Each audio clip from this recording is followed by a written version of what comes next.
భవిష్యత్తుకు ఇంకొక పేరే సంఘర్షణ. హృదయంలో ఏదైనా కోరిక జనించి అది అసంపూర్ణంగా మిగిలిపోతే ఆ హృదయం భవిష్యత్ ప్రణాళికలు వేస్తుంది. భవిష్యత్తులో తన కోరిక నెరవేరుతుందనుకొని కలలు కంటూ ఉంటుంది. కానీ జీవితం రానున్న భవిష్యత్తులోనూ లేదు, గతంలోనూ ఉండదు. జీవితం అన్నది ఈ క్షణంలోనే ఉంటుంది. అనగా ఈ క్షణాన అనుభవించేదే జీవితానుభవం. మనకి ఈ విషయం తెలిసినప్పటికీ ఈ చిన్న సూత్రాన్ని కూడా అర్థం చేసుకోలేం. గత స్మృతుల వలయంలో చిక్కుకొని కొట్టుమిట్టాడుతూ ఉంటాము, లేదా రానున్న భవిష్యత్తు కోసం ప్రణాళికలు వేసుకుంటాం. కానీ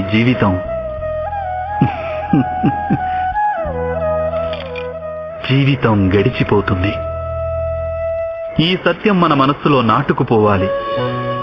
మనం భవిష్యత్తును చూడనూలేం, రానున్న భవిష్యత్తును నిర్మించనూలేం. మనం కేవలం ధైర్య సాహసాలతో భవిష్యత్తును ఆలింగనం చేసుకోగలం, స్వాగతం పలుకగలం ఆ భవిష్యత్తుకు. అలా చేస్తే జీవితంలోని ప్రతి క్షణం చైతన్యంతో నిండిపోదా? మీరే ఆలోచించండి. తమ కన్నబిడ్డల జీవితాల్లో సుఖ సంతోషాలు నింపే ప్రయత్నం చేయడం తల్లిదండ్రులందరికీ ఉండవలసిన ప్రథమ కర్తవ్యం అంటారు. ఎవరైతే మీ వల్ల ఈ లోకంలోకి వచ్చారో వారి కర్మల ఫలితంతో భవిష్యత్ తరాలకి మీ గురించి కూడా తెలుస్తుంది.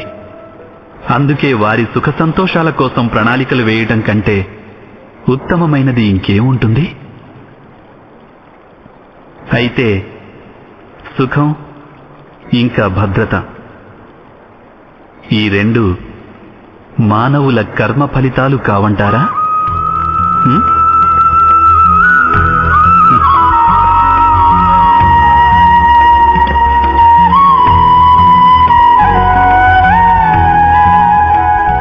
మీ తల్లిదండ్రులు అందించిన మంచి లేదా చెడు సంస్కారం, ఉపయోగకరమైన లేదా నిరుపయోగకరమైన శిక్షణ ఈరోజు మీరు చేస్తున్న అన్ని పనులకు మూలం కాదంటారా?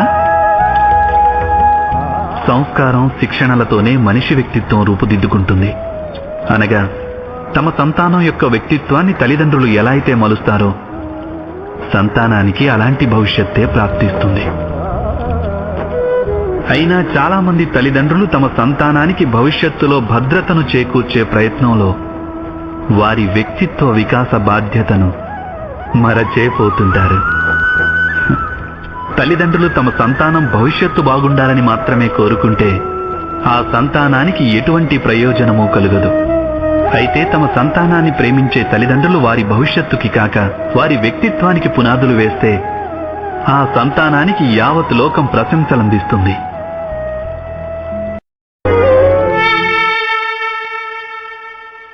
ఇచ్ఛ, ఆశ, ఆపేక్ష, ఆకాంక్ష, వీటి ఆలంబనతోనే మానవ జీవితం కొనసాగుతుంటుంది కాదా? ఎవరైనా మిమ్మల్ని ప్రశ్నించారనుకోండి, మీరెవరు అని, దానికి మీ సమాధానం ఎలా ఉంటుంది? మీరే ఆలోచించండి.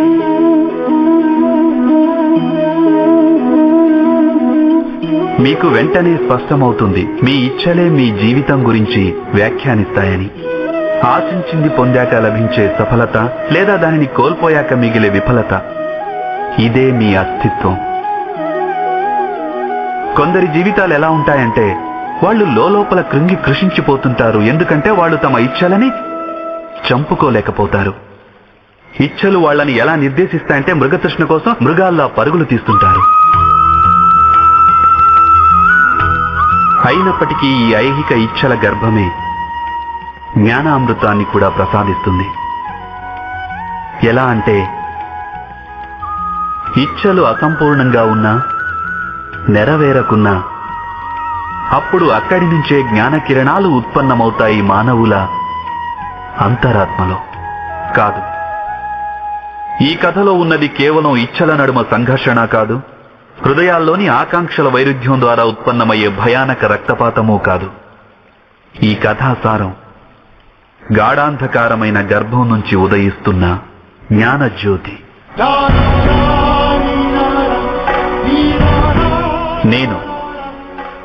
వసుదేవ సుతుడను మీ అందరినీ ఈ జ్ఞాన దర్శన యాత్రకి ఆహ్వానిస్తున్నాను.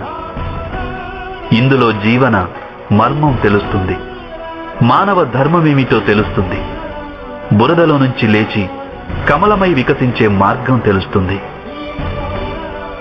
ఇక ఈ యాత్ర పేరు మహాభారతం.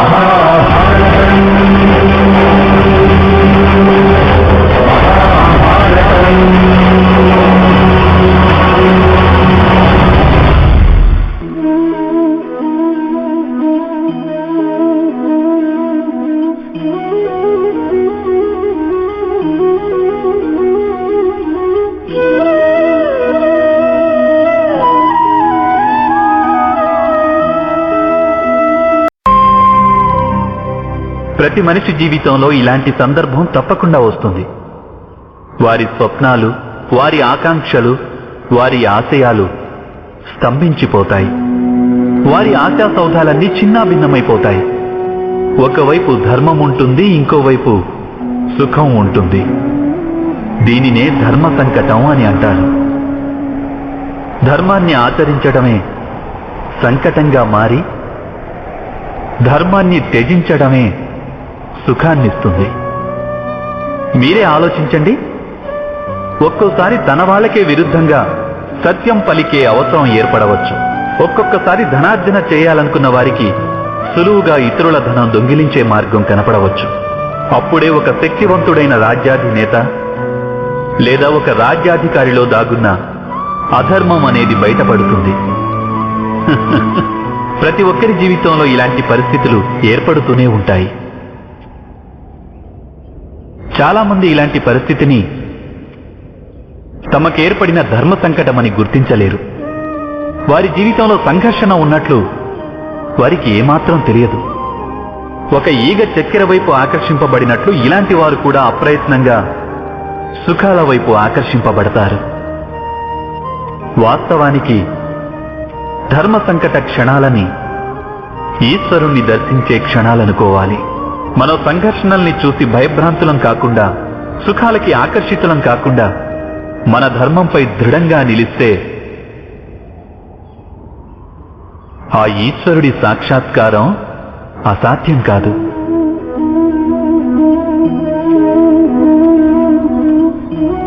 పెనుగాలితో యుద్ధం చేసే ఆకు వృక్షం నుంచి రాలిపోవచ్చు, అయినప్పటికీ అది ఆకాశం కేసే ఎగురుతుంది.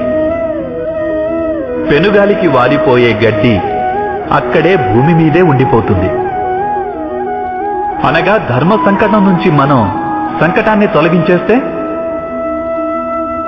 సుఖం ప్రాప్తించొచ్చు, ఆయుష్ పెరగొచ్చు. కానీ మన వ్యక్తిత్వం నశించదా? మన ఆత్మ కృషించిపోదంటారా? మనం ఈశ్వరునికి సదా దూరమైపోమా? మీరే ఆలోచించండి.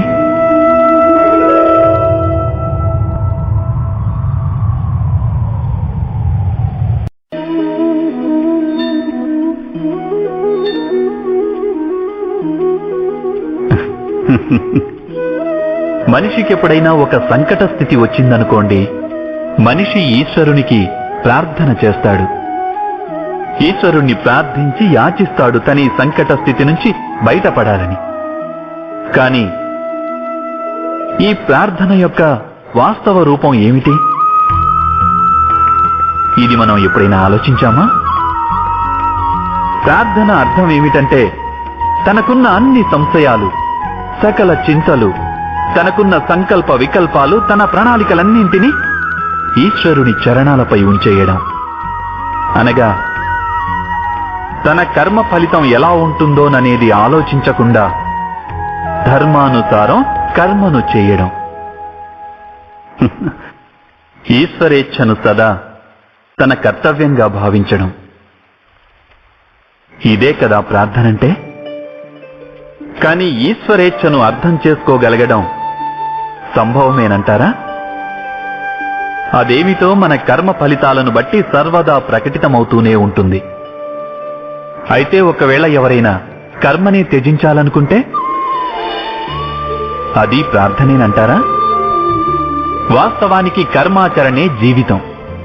ఫలితం పట్ల వ్యామోహం లేకుండా ఉండటమే సరి అయిన ప్రార్థన. కాని ప్రార్థన కర్మను భారంగా మార్చేస్తే, మనిషిని ఏ కార్యమూ చెయ్యనీకుంటే అది ప్రార్థనంటారా లేక పరాజయమా? మీరే ఆలోచించండి.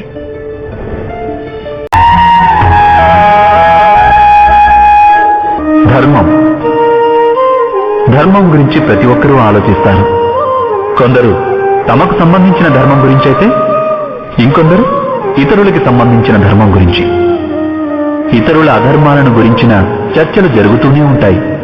ధర్మం గురించి ఆలోచించిన వారు నిజానికి ఎవరూ ఉండరని చెప్పాలి. ఇంతకీ వాస్తవానికి ధర్మం అంటే ఏమిటి? దాని గురించి ఎవరైనా తెలుసుకోగలిగారా? ధర్మం మనిషిని అతని సాటి మనుషులతో, సమస్త సృష్టితో కలిసి సుఖంగా జీవించమని చెప్తుంది. ఈ కారణం చేతనే కేవలం ఒక ధార్మిక స్థలంలోనే మనిషికి ఎల్లప్పుడూ శాంతి లభిస్తుంది. అలాంటి అనుభవం మీకు కలగలేదా? అంటే అర్థం, ధర్మం మనిషిలోని సంఘర్షణలన్నింటినీ నాశనం చేస్తుంది. మరి దీనర్థం మనిషికి సాటి మనుషులతో ఎలాంటి సంఘర్షణలు ఉండవని కాదు కదా? ఆలోచించండి. అంటే ప్రేమనేది ఉన్న చోట సంఘర్షణ ఉండక తప్పదా? మీరు అవునంటారు కదా, ఖచ్చితంగా ఉంటుందంటారు. కానీ మీరు లోతుగా ఆలోచిస్తే మీకే తెలిసి వస్తుంది. ఎప్పుడైతే సంఘర్షణ జరుగుతుందో అప్పుడు ప్రేమను విస్మరిస్తుంటామని. ఆ తర్వాత కాంక్షలు జనిస్తాయి, అహంకారం కలుగుతుంది, క్రోధం కలుగుతుంది. కానీ ప్రేమ లేదు. ప్రేమ అనేది ఉదయించదు. ఎందుకంటే ఎక్కడ ప్రేమ జనిస్తుందో అక్కడ అన్ని వివాదాలు, అన్ని సంఘర్షణలు, అన్ని గొడవలు నశించిపోతాయి.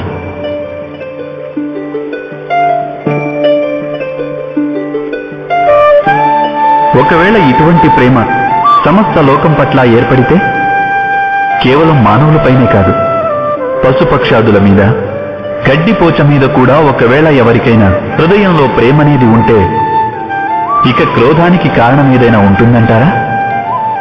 ఉండదు కదా. ఒక వ్యక్తి హృదయంలో ఇంకో వ్యక్తి గురించి ప్రేమభావం మొలకెత్తితే, ఆ ప్రేమభావనే సమస్త సృష్టి మీద చూపిస్తే దానిని కరుణ అంటారు. కరుణ అంటే సమస్త విశ్వాన్ని స్వీకరించడం. అందరి మీద కేవలం ప్రేమ తప్ప ఇంకేమీ ఉండదు. ఎక్కడా ఇంకొకరితో విరోధం అనేదే ఉండదు. కరుణే వాస్తవానికి సమస్త ధర్మాల సారం. ధర్మం ఒకవేళ వృక్షమైతే కరుణే దాని మూలం, దాని జీవం. కానీ అప్పుడప్పుడు మానవుడు ధర్మం యొక్క మూలాన్నే విస్మరించే సమయం వస్తుంది. కొన్ని నియమాలకు, సంప్రదాయాలకు బందీగా ఉండిపోతాడు. కానీ కరుణను మర్చిపోతుంటాడు. ఇక ఈ జగత్తు నిండిపోతుంది సంఘర్షణలతో, ఈర్ష్యలతో, ఆక్రోశం, క్రోధం, వైరాలతో, అంటే అధర్మంతో. ఇక అప్పుడు పరమాత్ముడు అవతారమెత్తక తప్పదు, మానవులకు వాస్తవిక జ్ఞానాన్ని తెలియజెప్పేందుకు. మహాభారత కథ కూడా ఇటువంటి సన్నివేశాలతో కూడిన కథే. కొందరు వ్యక్తులు సంప్రదాయాలను ధర్మంగా భావించి జీవించేవారైతే, ఇంకొందరు అధర్మానికి కట్టుబడి క్రోధము, వైరము, పదవీకాంక్షల ప్రభావంలో చిక్కుకుని ధర్మాన్ని నాశనం చేసేవారు. వ్యక్తికి సాటి వ్యక్తితో ప్రేమ ఉండేది, కానీ సమస్త విశ్వం పట్ల ప్రేమ ఉండేది కాదు. హృదయంలో, జగత్తులో కరుణ ఉండేది కాదు. ఆ కారణం చేతనే నేను అవతారం ధరించి వచ్చాను.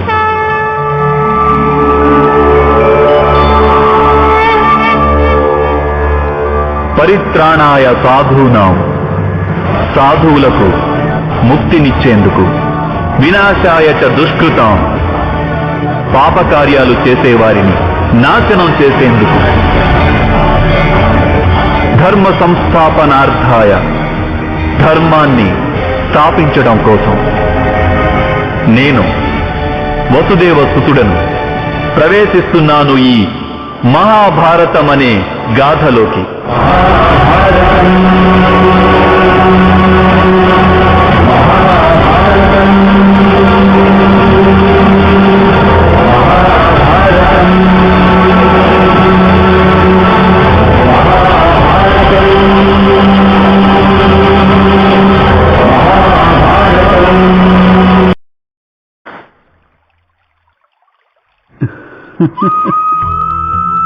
జీవితంలోని సంఘర్షణలను ఎదుర్కొనే శక్తి తన మనస్సుకు లేదని తలిచేవారికి తమ ఆత్మబలం మీద విశ్వాసం ఉండదు. అప్పుడు వారు సద్గుణాలను త్యజించి దుర్గుణాలను అలవర్చుకుంటారు. యథార్థానికి మనిషి మనసులో ఆత్మవిశ్వాసం లోపించినప్పుడే వాని మనస్సులో దుర్మార్గం జనిస్తుందని గుర్తించాలి. ఆత్మవిశ్వాసమే సచ్చీలతను ధారణ చేస్తుంది. ఈ ఆత్మవిశ్వాసం అంటే ఏమిటి? జీవితంలోని సంఘర్షణలు తమను నిర్వీర్యం చేస్తాయని నమ్మేవారు తమ ఆత్మవిశ్వాసాన్ని కోల్పోతారు. వారు సంఘర్షణలను అధిగమించడానికి మారుగా వాటిని వదిలించుకోవాలని ప్రయత్నం చేస్తుంటారు. అలా కాక సంఘర్షణలు తమను అధిక శక్తివంతం చేస్తాయని విశ్వసిస్తే సరిగ్గా వ్యాయామం వలన దేహశక్తి పెరిగినట్లు ప్రతి ఒక్క సంఘర్షణతో పాటు వారిలో ఉత్తేజం పెరుగుతుంది. అనగా ఆత్మవిశ్వాసం అంటే ఏదో కాదు, అది ఒక మానసిక స్థితి, జీవితాన్ని దర్శించే ఒక అద్భుత దర్పణమది. అయినా జీవితాన్ని దర్శించగలిగే సామర్థ్యం మనిషి వశంలోనే ఉంటుంది కదా. మీరే ఆలోచించండి. ఎవరికైనా అపరాధానికి దండన లభిస్తే అటువంటప్పుడు అది అన్యాయమని ఆ వ్యక్తి మనసు రోధిస్తుంది. తను ఆ అపరాధం చేసినప్పుడు తన ఆలోచనలు భిన్నంగా ఉండేవని ఆ మనసు కనిపించవచ్చు. అపరాధం జరిగాక ఆ వ్యక్తి దానికి పశ్చాత్తాపం చెందాడు. తన ఆలోచనల్లో పరివర్తన వచ్చింది. మరి ఆ వ్యక్తికి దండన ఎందుకు లభించింది?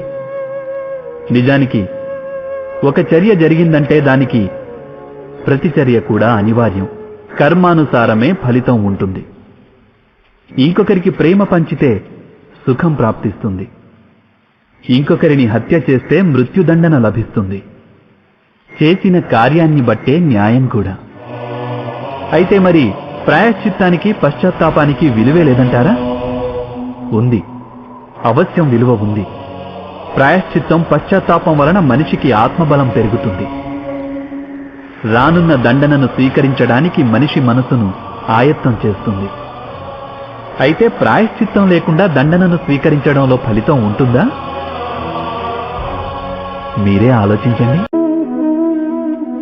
మనిషి జీవితాన్ని నడిపించేది భయం. మనిషి సదా భయానికి కారణం అన్వేషిస్తాడు. జీవిత గమనంలో మనం ఎంచుకునే మార్గాలు, ఆ మార్గాలను కూడా మనం భయం కారణంగానే ఎంచుకుంటాం. అయితే ఈ భయం వాస్తవికమేనంటారా? ఆలోచించండి.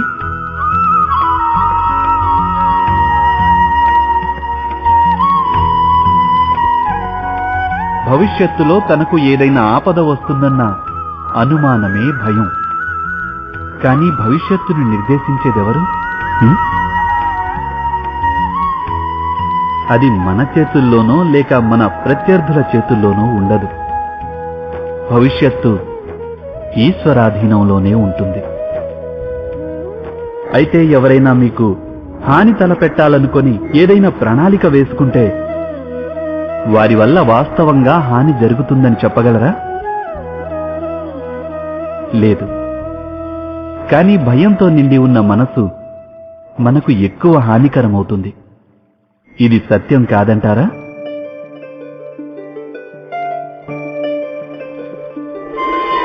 విపత్కర పరిస్థితిలో భయావహ హృదయం అనుచిత నిర్ణయాలు తీసుకుంటుంది. అది విపత్తును అధిక బాధాకరం చేస్తుంది. కానీ విశ్వాసంతో నిండిన హృదయం విపత్కర పరిస్థితిని కూడా సులువుగా అధిగమించగలదు. అనగా ఏ కారణం వల్ల మనిషి తన హృదయంలో భయానికి స్థానం ఇస్తాడో భయం సరిగ్గా దానికి విరుద్ధమైన ఫలితాన్నిస్తుంది. ఇది సత్యం కాదంటారా? మీరే ఆలోచించండి. మనుష్యుల హృదయాలందు భయం ఎప్పుడూ కొలువుదీరి ఉంటుంది. ఒక పరి సంపదలు నశిస్తాయన్న భయం, ఒక పరి అవమాన భయం, ఒక పరి తమవారు దూరమవుతారన్న భయం. అందుకే ఇలా భయం కలగడం మనందరికీ సహజమే అనిపిస్తుంది. ఇంతకీ ఎప్పుడైనా ఆలోచించారా? ఏ స్థితి లేక వస్తువు భయానికి కారణమవుతుందో వాస్తవానికి దానివల్లే దుఃఖం కలుగుతోందా? లేదు, అలా కలిగి తీరాలనేం లేదు. ఎంతో మంది అనుభవాలు ఏం చెప్తున్నాయంటే ఈ భయానికి గురి కావడం వలన భవిష్యత్తులో దుఃఖానికది నివారణ కాబోదు అని. భయం కేవలం రానున్న దుఃఖం యొక్క కల్పన మాత్రమే. వాస్తవికతతో దీనికి ఎట్టి సంబంధమూ లేదు. భయం అంటే ఏదో కాదు, అది కేవలం వట్టి కల్పనేనని తెలుసుకొని దాని నుంచి విముక్తులై నిర్భయులవడం అన్నది ఏమంత కఠినమా? దీని గురించి తప్పక ఆలోచించండి.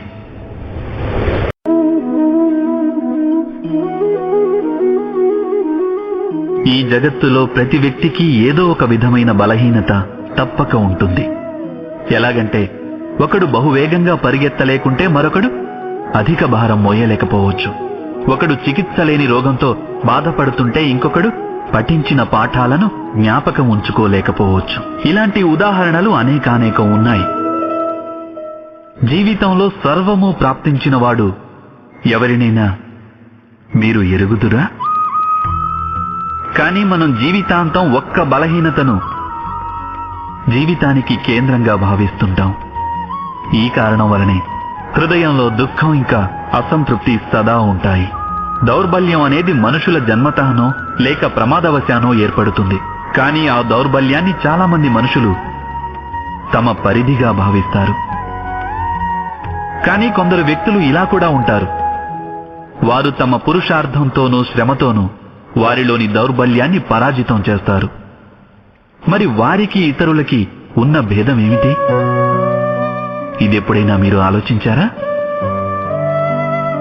దీనికి సమాధానం సరళమైందే. ఏ వ్యక్తి అయితే దౌర్బల్యం వల్ల పరాజితుడు కాడో, ఎవరైతే పురుషార్థం నెరవేర్చాలనే సాహసం గుండెల్లో నింపుకుంటారో వారు దౌర్బల్యాన్ని అధిగమించి వెళ్తారు. అంటే దౌర్బల్యం అనేది ఆ ఈశ్వరదత్తమే. కాని పరిధులు ఏర్పరుచుకునేది మనుషుల మనసే. మీరే ఆలోచించండి. పూర్వీకుల ఇష్టాలు, ఆశలు, మహత్తర కాంక్షలు, కోపాలు, వైరాలు, పగలు అవే తరువాతి తరాల వారికి వారసత్వంగా మిగులుతాయి. తమ సంతానానికి సమస్త సుఖ సంతోషాల్ని ఇవ్వాలని తల్లిదండ్రులు ఆకాంక్షిస్తారు. వాస్తవంలో వారిచ్చేది తమ దురదృష్టాల ముల్లె మాత్రమే. వారివ్వాలనుకున్న అమృతంతో సంతానానికి వారు విషం నింపిన కలశాన్ని కూడా ఇస్తుంటారు. మీరే ఆలోచించండి. మీ సంతానానికి మీరేమిచ్చారు నేటిదాకా? ఇచ్చుండొచ్చు ప్రేమ, జ్ఞానం, ధనం ఇత్యాదులన్నీ. వారికి వీటితో పాటు వారి హృదయాల్ని మలినం చేసే మీ గతానుభవాన్ని ఇవ్వలేదా? మంచి చెడులంటూ మీరు నిర్ధారించుకున్న విలువల్ని అందివ్వలేదా? ఒక వ్యక్తికి ఇంకొక వ్యక్తితో, ఒక సమాజానికి వేరొక సమాజంతో, ఒక రాజ్యానికి మరొక రాజ్యంతో సంఘర్షణ. ఇవన్నీ పూర్వభ్రమల ఫలితాలు కావంటారా? హత్య, మృత్యువు, రక్తపాతం ఇవన్నీ పూర్వానుభవాల ఫలితాలు కావా? అనగా తమ సంతానానికి తల్లిదండ్రులు జన్మదానంతో పాటుగా మృత్యుదానం కూడా ఇస్తుంటారు. ప్రకాశించే ప్రేమతో పాటు ద్వేషమనే అంధకారాన్ని కూడా ఇస్తుంటారు. అలాగే ఈ అంధకారం మనసులో ఉన్నా, ఆలోచనల్లో ఉన్నా లేదా వాస్తవికమే అయినా దానివల్ల కేవలం భయమే ప్రాప్తిస్తుంది. కేవలం భయం. మీరే ఆలోచించండి.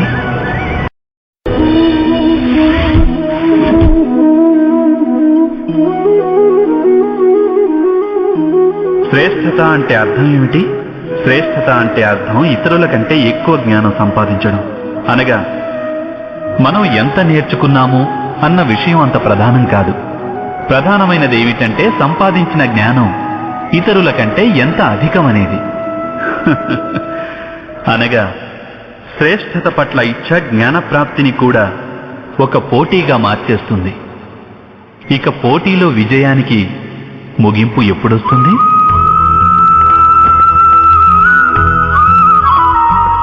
కొంతకాలం వరకు శ్రేష్ఠుడు అనిపించుకోవచ్చు, కానీ ఎల్లకాలం ఎవరూ శ్రేష్ఠులుగా ఉండిపోలేరు. మళ్ళీ అదే అసంతృప్తి, బాధ, ఇంకా సంఘర్షణ మొదలవుతాయి. కానీ శ్రేష్ఠుడు అనిపించుకోవడానికి మారుగా ఉత్తముడు కావడానికి ప్రయత్నిస్తే ఏం జరుగుతుంది? ఉత్తముడంటే అర్థం సంపాదించవలసిన జ్ఞానం ఎంత ఉందో అంతా సంపాదించడం. ఇంకొకరిని అధిగమించాలన్న కోరికతో కాదు, మన ఆత్మ సంతృప్తి కోసమే జ్ఞానం పొందడం. ఉత్తమ మార్గాన పయనిస్తే అన్యులెవరితోనూ పోటీ రాదు, మనతోనే మనకు పోటీ ఉదయిస్తుంది.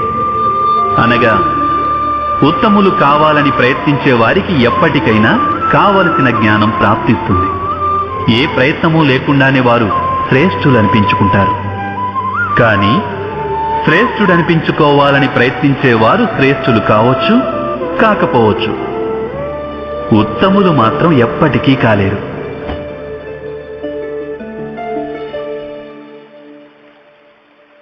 అవశ్యం ఆలోచిస్తారుగా.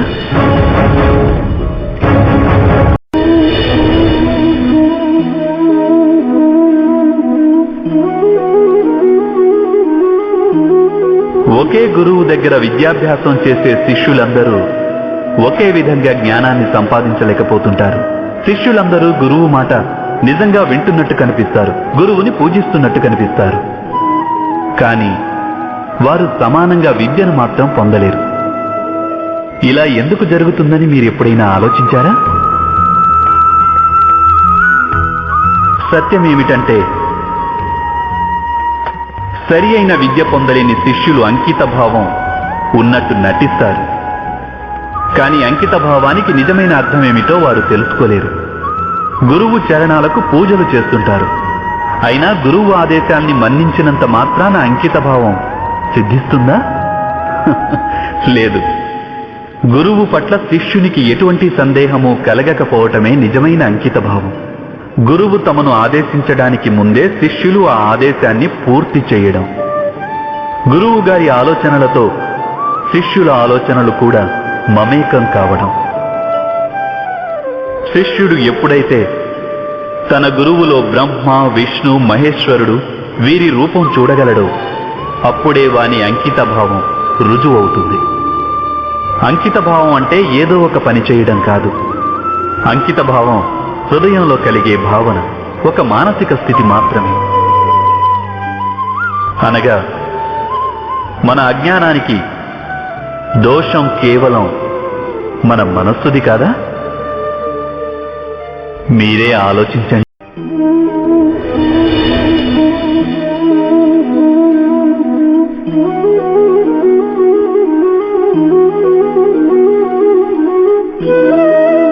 అంకిత భావంతోనే సదా జ్ఞానం ప్రాప్తిస్తుంది. ఇది మనందరికీ తెలుసు. కానీ అంకిత భావంలో ఉన్న గొప్పదనం ఏమిటి? ఇదెప్పుడైనా మనం ఆలోచించామా? జ్ఞాన ప్రాప్తికి సదా మనిషి మనసు విభిన్న సమస్యల్ని సృష్టిస్తూ ఉంటుంది.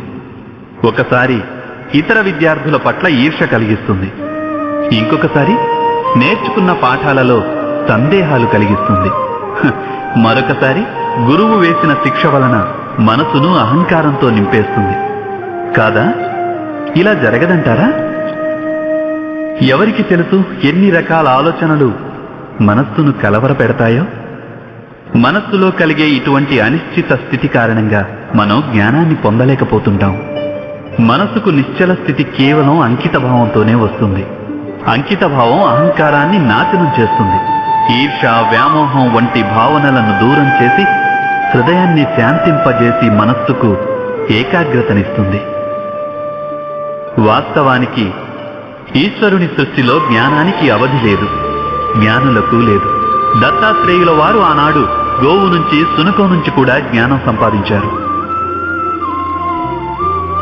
అనగా విషయం బ్రహ్మజ్ఞానం కావచ్చు, లేక లోక జ్ఞానం కావచ్చు, లేక గురుకులంలో పొందే జ్ఞానము కావచ్చు. దాన్ని పొందడానికి గురువు కన్నా అధిక ప్రాధాన్యం ఆ గురువు పట్ల మన అంకిత భావానిదే. ఇది సత్యం కాదనగలరా? మీరే ఆలోచించండి. మానవ స్వభావం ఏమిటంటే తనకు, తన కుటుంబానికి, తన సంతానానికి ఎప్పుడూ సుఖమే దక్కాలన్న ఆరాటం ఉంటుంది. ఈ కారణంగానే మనం సదా శ్రమకు, కష్టానికి దూరంగా ఉండాలనుకుంటాం. మన సుఖాన్ని, సౌకర్యాల్ని పెంచుకునే ప్రయత్నం చేస్తుంటాం. మీరు మీ జీవితం గురించి ఆలోచించండి. ఇది సత్యం కాదంటారా? మనం మన సంతానానికి సదా సుఖ సౌకర్యాలు కల్పించాలని ఆలోచిస్తుంటాం. కానీ మీరెప్పుడైనా ఆలోచించారా? కేవలం సౌఖ్యం వలన ఏం ప్రయోజనం ఉంటుందని? కేవలం సుఖ సౌకర్యాల్ని పొందడం వలన వారి జీవితం ఎలా ఉంటుంది అని? శరీరం శ్రమించినప్పుడే ఎక్కువ ఆరోగ్యంగా ఉంటుంది. బుద్ధి కూడా కఠిన సమస్యల్ని ఎదుర్కొన్నప్పుడే అది తేజోవంతమవుతుంది. ఇది మనందరికీ అనుభవగతమే.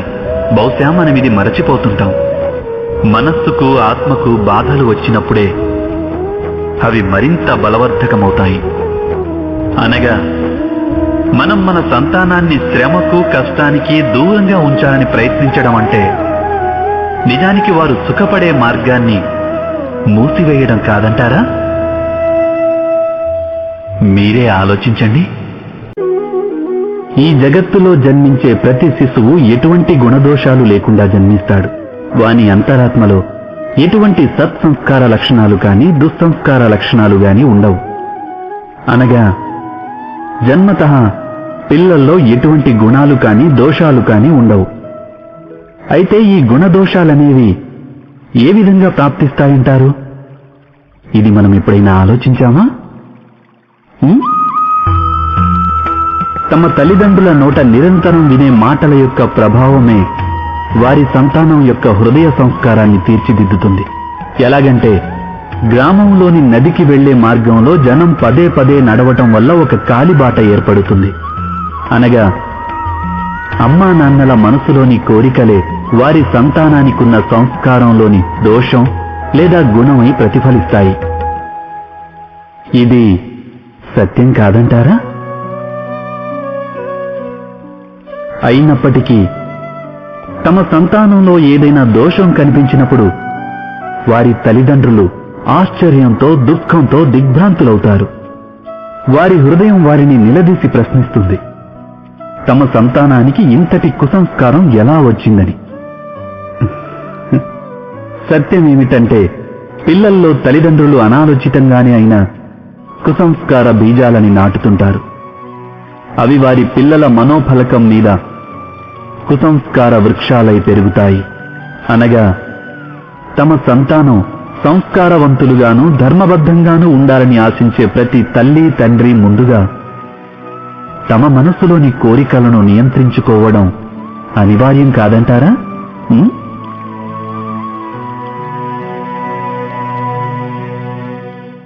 ప్రతి తల్లి, తండ్రి ఈ విషయం గురించి అవశ్యం ఆలోచించాలి.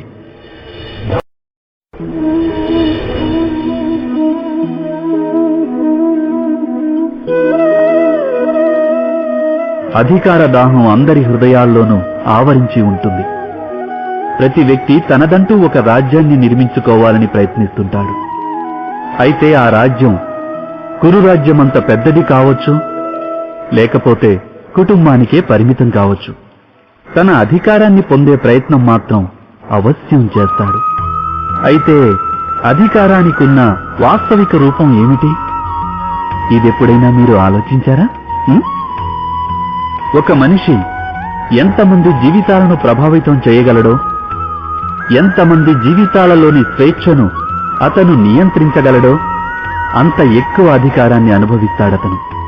నిజానికి అధికారానికి ఉన్న వాస్తవ స్వరూపం ఏమిటంటే అన్యుల జీవితంపై మనకున్న ప్రభావమే. కానీ వాస్తవమైన ప్రభావం ప్రేమ, దయ, కరుణ ఇంకా ధర్మం నుంచి జన్మించేది కాదా? ఎప్పుడైతే మనిషి అధర్మంతో, కాఠిన్యంతో అధికారాన్ని పొందే ప్రయత్నం చేస్తాడో అప్పుడతను ఇతరుల హృదయంలో విరోధానికి, విద్రోహానికి అంకురార్పణ చేస్తాడు. దాని పరిణామం అనేది ఇలా ఉంటుంది. కొంతకాలం పాటు అతను తన బలసంపన్నుడు, శక్తిశాలి అని అపోహలో ఉంటాడు. కానీ అది నిజమైన అధికారం కాదు. ఈ కారణంగానే భృగువు, వశిష్ఠుల వంటి ఋషుల్ని ఈనాటికి పూజిస్తున్నారు. కానీ రావణుణ్ణి, హిరణ్యకశిపుణ్ణి కాదు. ఈ విషయం మీరు అవశ్యం ఆలోచించాలి. సత్యమే కదా? ఎప్పుడైనా ఓ వ్యక్తికి ఏదైనా ఘటనలో అన్యాయం జరిగిందని అనిపిస్తే ఆ ఘటన అతని అంతరంగాన్ని తీవ్రంగా కుదిపేస్తుంది. సమస్త జగత్తు అతనికి తన శత్రువు వలె కనిపిస్తుంది. అన్యాయం అనిపించినటువంటి ఘటన ఎంత పెద్దదైతే మనుషుల హృదయం కూడా అంతే అధికంగా విరోధించసాగుతుంది. ఆ ఘటనకు బదులుగా వారు న్యాయం అడుగుతారు. నిజానికి ఇది సరైనదే. వాస్తవానికి సమాజంలో ఏ విధమైన అన్యాయమైన వ్యక్తుల ఆసరాకి ఇంకా నమ్మకానికి వినాశకరం. కానీ ఇంతకీ ఈ న్యాయం ఏమిటి? న్యాయానికి అర్థం ఏమిటి? అన్యాయం చేసిన వారు తాము చేసిన దానికి పశ్చాత్తాపం చెందాలి. అలాగే అన్యాయానికి గురైన మనసులో మరలా సమాజం పట్ల విశ్వాసం కలగాలి. న్యాయానికి అర్థం ఇదేగా. కానీ ఎవరి హృదయాలందు ధర్మం ఉండదో వారు న్యాయాన్ని వదిలేసి వైరాన్ని, ప్రతీకారాన్ని ఆశ్రయిస్తారు. హింసకు బదులుగా ప్రతిహింస అనే భావనతో సాగుతారు. తాము అనుభవించిన బాధ కంటే ఎంతో అధిక బాధను కలిగించ ప్రయత్నిస్తారు. ఈ మార్గంలో నడుస్తూ అన్యాయానికి బలైన వారే స్వయంగా అన్యాయం చేస్తారు. దీనితో వారు అపరాధులవుతారు. అనగా న్యాయానికి, ప్రతీకారానికి మధ్య బహు తక్కువ అంతరమే ఉంటుంది. అలాంటి అంతరం పేరే ధర్మం. ఇది సత్యం కాదంటారా? మీరే ఆలోచించండి. ఈ సృష్టి ఆరంభం నుంచే మనుషులను ఒక ప్రశ్న కలవర పెడుతోంది. తమ అనుబంధాల వలన ఎక్కువ పాలు సుఖం, అతి తక్కువ పాలు దుఃఖం ఏ విధంగా పొందగలమా అని. ఈ లోకంలో మీకున్న అనుబంధాలన్నీ మీకు సంపూర్ణ సంతోషాన్ని ఇస్తున్నాయా? మీరే ఆలోచించండి. మనిషి జీవితం అనుబంధాలపై ఆధారపడుతుంది. వారి భద్రతాభావం కూడా అనుబంధాలపైనే ఆధారపడుతుంది. ఈ కారణంగానే మీ జీవితంలో సుఖ సంతోషాలకు ఆధారం పూర్తిగా అనుబంధాలే.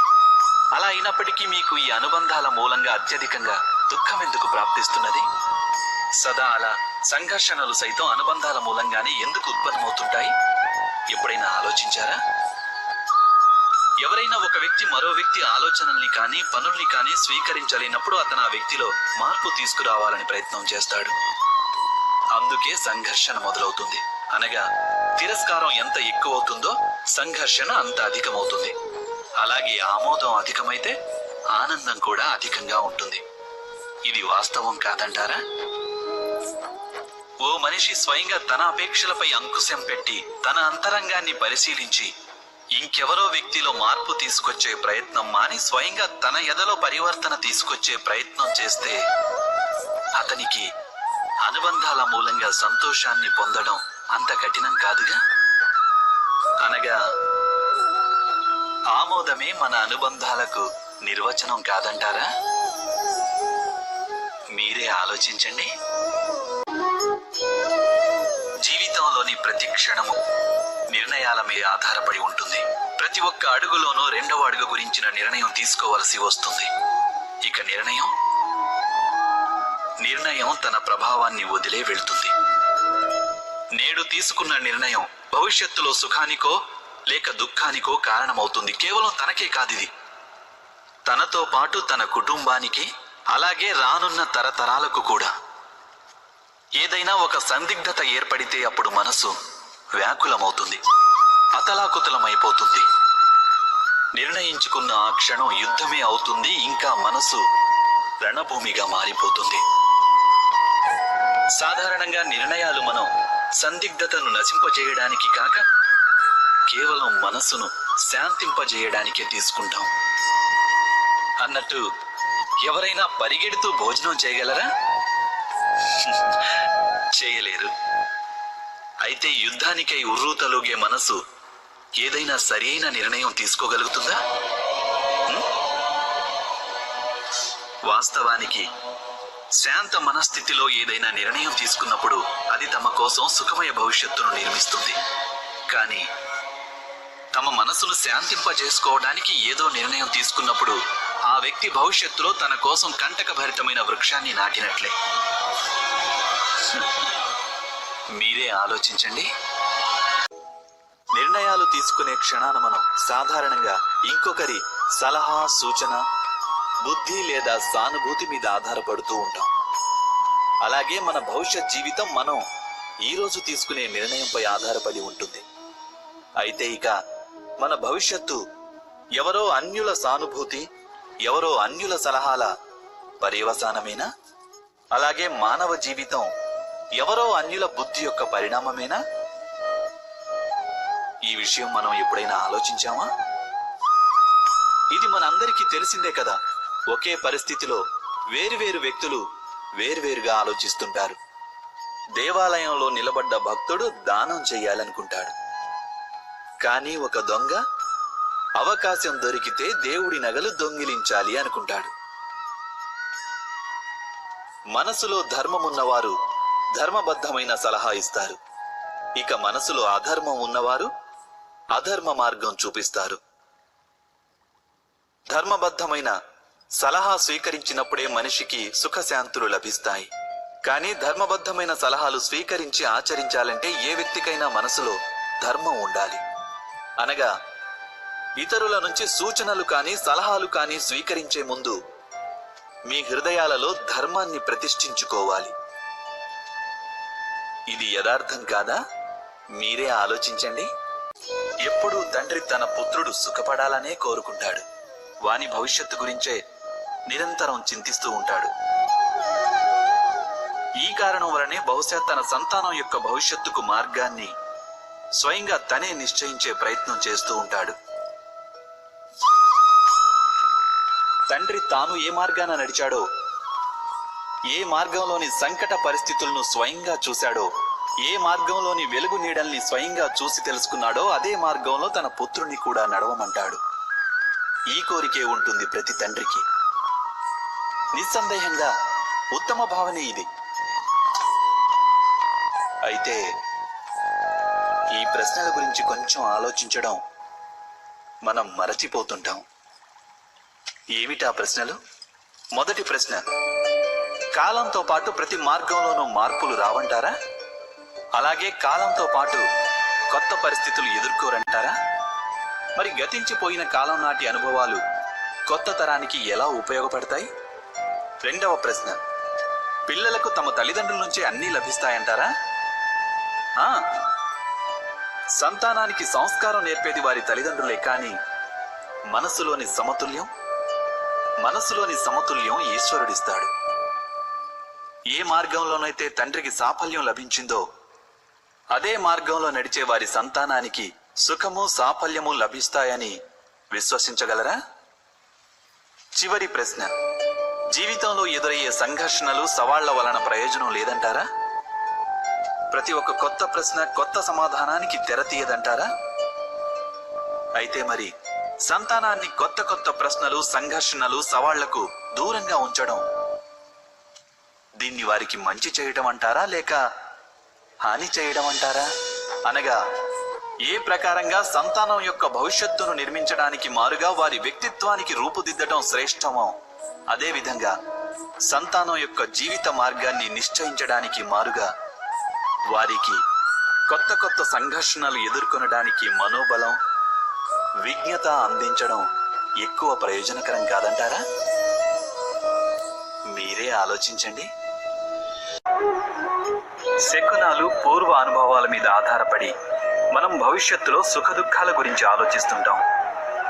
భవిష్యత్తులో దుఃఖ కారణాన్ని నివారించడానికి మనం ఈ రోజు ప్రణాళికలు వేసుకుంటాం.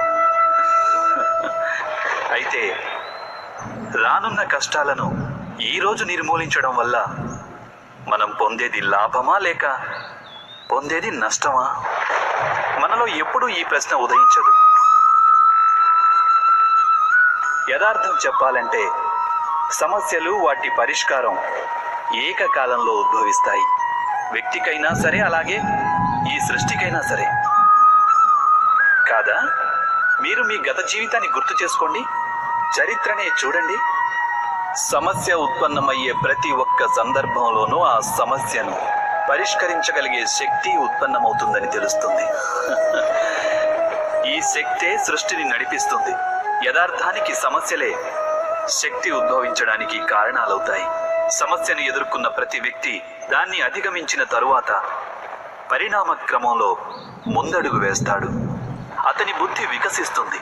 ఆత్మవిశ్వాసంతో పరిపూర్ణుడయ్యేది కేవలం అతను మాత్రమే కాదు, అతనితో పాటు సమస్త విశ్వము వికసిస్తుంది. ఇది సత్యం కాదంటారా? వాస్తవానికి సమస్య ఉద్భవిస్తే ఒక అవకాశమూ ఉద్భవిస్తుంది.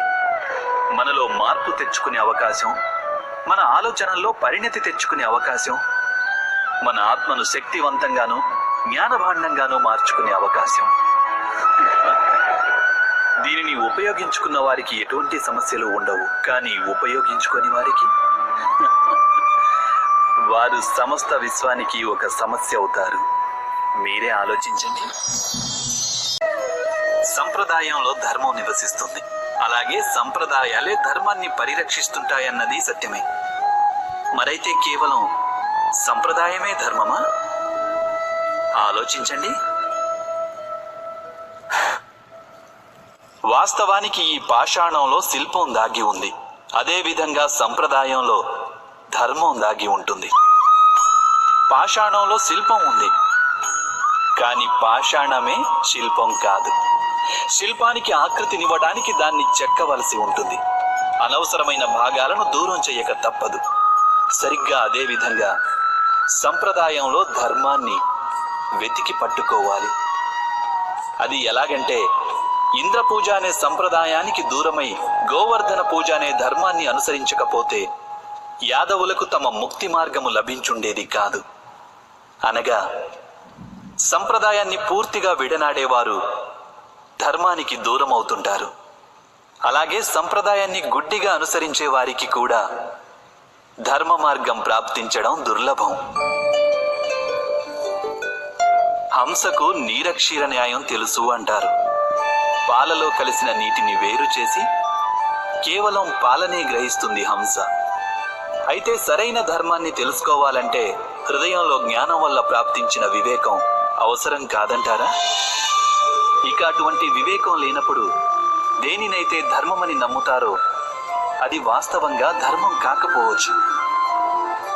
ఇది కూడా సంభవమేగా. మీరే ఆలోచించండి. ఎప్పుడైనా మనం చేసే మంచి పనుల మూలంగా దుఃఖం లభించి ఇంకొకరికి వారు చేసిన చెడు పనుల మూలంగా సుఖం లభిస్తే మనసుకి తప్పకుండా అనిపించవచ్చు, అలా సత్కార్యాలే చేయడం వల్ల, ధర్మాన్ని అనుసరించడం వల్ల కలిగే ప్రయోజనం ఏమిటి అని. కానీ దుష్టాత్ములకు ఏమి లభిస్తుందో ఎప్పుడైనా గమనించారా? దుష్ట కార్యాలు తలపెట్టే వారి హృదయం ఎప్పుడూ అల్లకల్లోలంగా, ఎంతో చిరాకుగా ఉంటుంది. ఆ మనసులో అనుక్షణం కొత్త కొత్త సంఘర్షణలు ఉద్భవిస్తుంటాయి. అపనమ్మకం వారిని జీవితాంతం వెంటాడుతూ ఉంటుంది.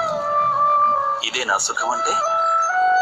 అయితే ధర్మ మార్గాన నడిచేవారు, సత్కార్యాలు చేసేవారు, సచ్చీలురైన వ్యక్తుల మనసులు సర్వదా ప్రశాంతంగా ఉంటాయి. పరిస్థితులేవి వారి జీవన గమనంలో బాధాకరంగా ఉండవు. సమాజంలో గౌరవ మర్యాదలు, మనసుకి సంతోషం లభిస్తాయి వారికి. అనగా సత్ప్రవర్తన అన్నది భవిష్యత్తులో లభించే సుఖాలకు మార్గం కాదు. సుఖానికి నిర్వచనమే సత్ప్రవర్తన.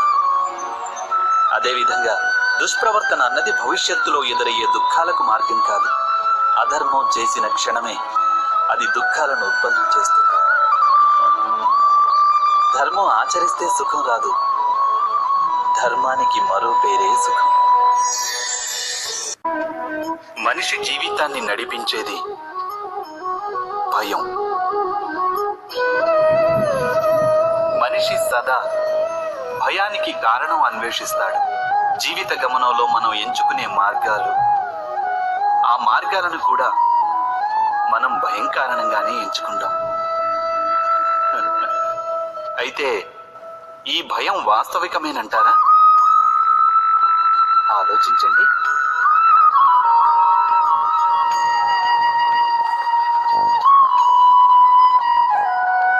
భవిష్యత్తులో తనకు ఏదైనా ఆపద వస్తుందన్న అనుమానమే భయం. కానీ భవిష్యత్తును నిర్దేశించేదెవరు? అది మన చేతుల్లోనో లేక మన ప్రత్యర్థుల చేతుల్లోనో ఉండదు. భవిష్యత్తు ఈశ్వరాధీనంలోనే ఉంటుంది. అయితే ఎవరైనా మీకు హాని తలపెట్టాలనుకొని ఏదైనా ప్రణాళిక వేసుకుంటే వారి వల్ల వాస్తవంగా హాని జరుగుతుందని చెప్పగలరా? లేదు. కానీ భయంతో నిండి ఉన్న మనసు మనకు ఎక్కువ హానికరమవుతుంది. ఇది సత్యం కాదంటారా?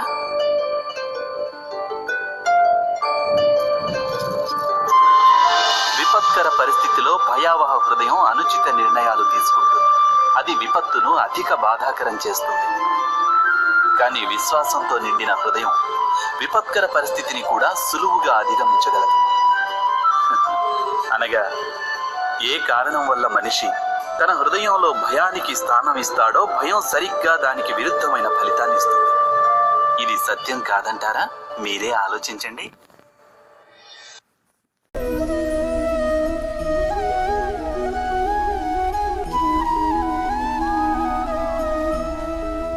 ఈ మహాభారత యుద్ధం, ఈ మహాభారత గాథ అనేక సత్యాలను ప్రస్తావిస్తుంది.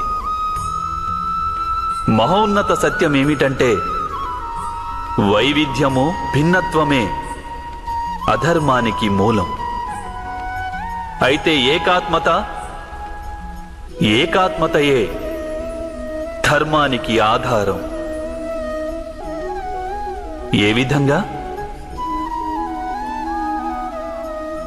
మీరే ఆలోచించండి. మనిషి హృదయం సుఖాలను ఆశిస్తూ అధికారం, సంపదలకై కోరికలతో సదా నిండి ఉంటుంది. కానీ దైనందిన జీవితంలో మనిషి తన మాతాపితలు, సంతానం, తోబుట్టువులు, పత్నితో కూడా ఉచితంగానే వ్యవహరిస్తుంటాడు. వారికి ఏ అన్యాయమూ చేయడు. వాడు తన సుఖ సంపదలను సమభాగాలుగా పంచుకొని అనుభవిస్తాడు. ఎందుకంటే వానికి తెలుసు, తన సుఖానికి ఆధారం తన కుటుంబమని. తన సుఖానికి కారణం కూడా తన కుటుంబమేనని.